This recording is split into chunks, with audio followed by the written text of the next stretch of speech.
The secret to shooting low-key portraits. As I started out shooting portraits, I was very intrigued to learn how to shoot low-key portraits. The play between dark and bright, highlight and shadows, or the mysterious feeling you can get in low-key portraits was just something completely different. But at the same time it was also scary to try to shoot low-key portraits because it seemed so technical. But the secret of shooting low-key portraits is all about lighting, how to control your light, where to place your light, and overall lighting is everything. And when it comes down to the overall setup, you don't even need to shoot low-key portraits in a professional studio setup. You don't even need a backdrop if you don't have one.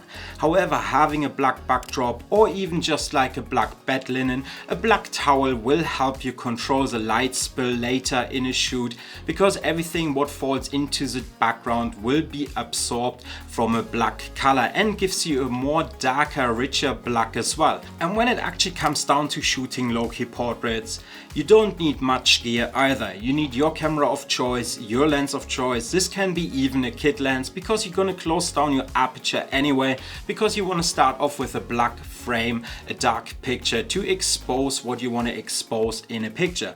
You need a trigger and a speedlight and a light modifier. I do recommend using a softbox, because a softbox will give you more control over the light than a shoot-through umbrella or a bounce umbrella.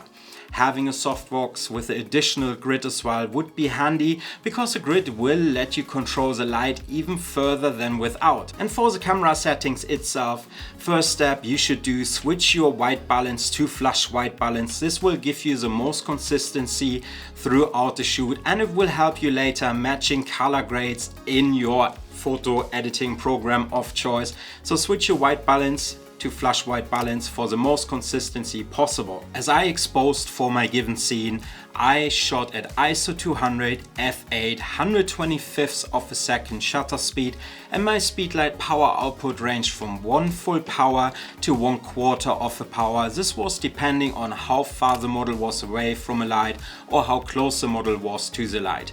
But also which modifier I used. I used once a softbox and once a beauty dish with the grid. This affected my power output from a flush as well.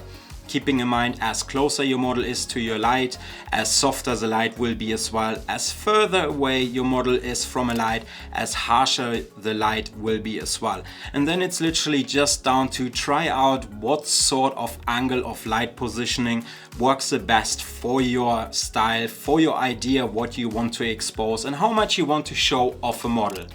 If you want to expose 3/4 of a model, then you're probably good off getting a light nice and high, 35-degree angle downwards, and expose for a 3/4. If you want to have half of the face lit up and half of the face falling into the dark, then probably the light next to her would be the best choice.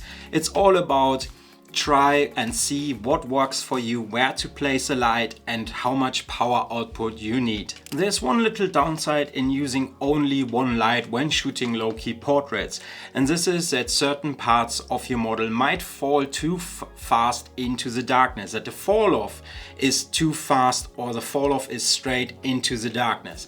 There's one little thing you can do about it. If you own a reflector, add the reflector into the scene to bounce a bit light back off into the given scene to brighten up or to give your model a bit of rim light. But also you could use a negative fill from your reflector, the black side, to add a bit of negative fill into a scene if you feel like certain parts of a picture could be a bit darker. So you could add a black reflector on either side and darken certain parts of the image even further with negative fill. Here's one more little tip.